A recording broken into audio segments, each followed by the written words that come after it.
Direct from the Six, world-renowned, Canada's largest city, with Canada's biggest thinkers, visionaries, and hustlers. This is Startup Talk, featuring the founders, funders, innovators, and community leaders who've led Canada's startup ecosystem right here in Toronto.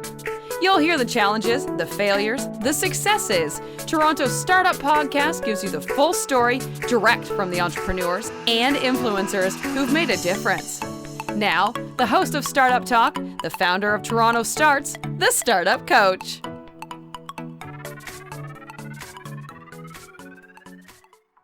What were some of your toughest challenges that you faced building IQ offices, and how did you navigate through them? Well, I would say COVID was the biggest challenge we had.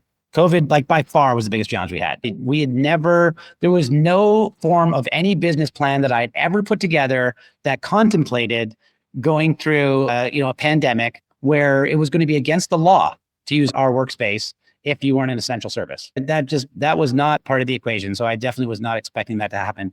That was a very difficult time because we had to figure out how to keep the company running. We had a lot of fixed expenses that we had to incur during that period of time.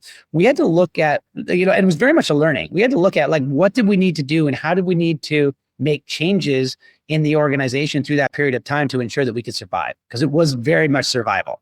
In a lot of ways, we got to the point where we had a lot of structure. We had a lot of staff and we had a lot of infrastructure. And I would say through that, it reinforced to me what is the most important thing in any business, which is people. It's always people.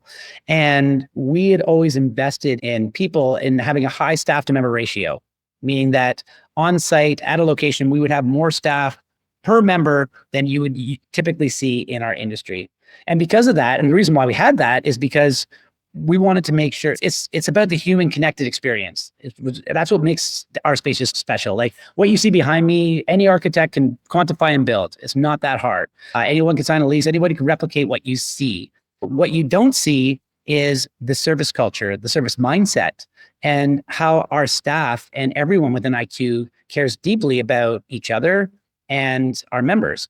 And when we went into COVID, because we had that structure in place and we had all of those relationships and we had built that trust with our members, we were able to work to get through to the other side. And so we did all kinds of different things to get there and to help out our members during COVID, to get to the other side, to make sure that they were taken care of, to make sure that they were safe during that period of time, to make sure that we also too had a sustainable business. And I would say it was really telling in so many ways, because first of all, our members became our partners in a lot of ways. A lot of members said hey, I know this is tough for you guys. I know that this has got to be excruciating. And we're like, yes, absolutely it is. But we're not, but also we got to figure out what makes sense for you too, in the context of making sure that we keep this business alive, that we all survive together, right, on this.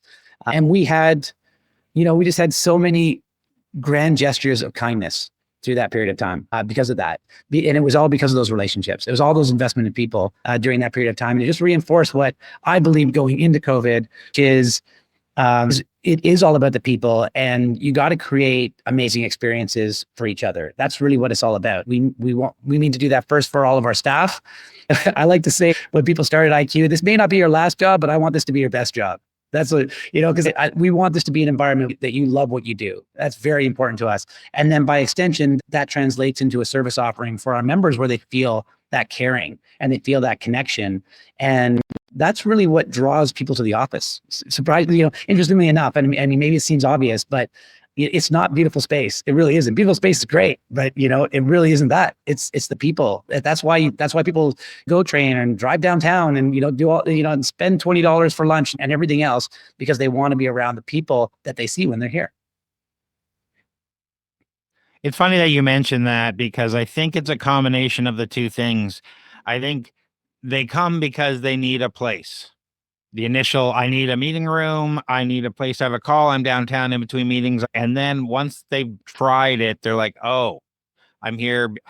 I can now, during my coffee break, I can talk to people about the basketball game and this and that. I'm not working by myself, but not only that, it's the community and expertise around you. I remember working out of the co-working space that I use, talking to the Google Ads expert across the way when I had questions for my client, and there was a couple of legal people around that you could ask questions about quickly about that stuff, and social media and different companies that quickly you had all the skills you needed that you could grab over coffee or a quick meeting just in your office that you're friends with, that really felt like you were part of something bigger than you are. And I think that's what makes people stay.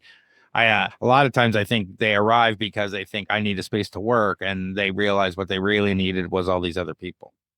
Yeah, absolutely. This has been a great conversation. I love talking to you about the origins of IQ offices. Where can our audience go to learn more about you and IQ offices? Yeah, so IQ Offices is iqoffices.com. Just go to the website and you can see, all about us and our location and what it is that we do and what it is we offer. I'm on LinkedIn, so just look me up on LinkedIn, Kane_Wilmot after LinkedIn, and that'll get my profile. And we'd love to have any of the listeners reach out and and help in any way we can. I really appreciate you taking the time, Kane, out of your busy day to share your experiences with our listeners. It's my pleasure, Craig. Thanks for having me. Thank you for. This has been Startup Talk, Toronto's startup podcast. For more exclusive content, the episode vault, and to be part of TorontoStarts community, visit TorontoStarts.com. Get your name on the newsletter mailing list and check out our upcoming events. For more episodes, subscribe now. And please recognize the time and work behind the scenes put into connecting you with the biggest visionaries, entrepreneurs, and innovators in Toronto by leaving a 5-star review. Join us for more next episode from Toronto's most active entrepreneur and startup community on Startup Talk.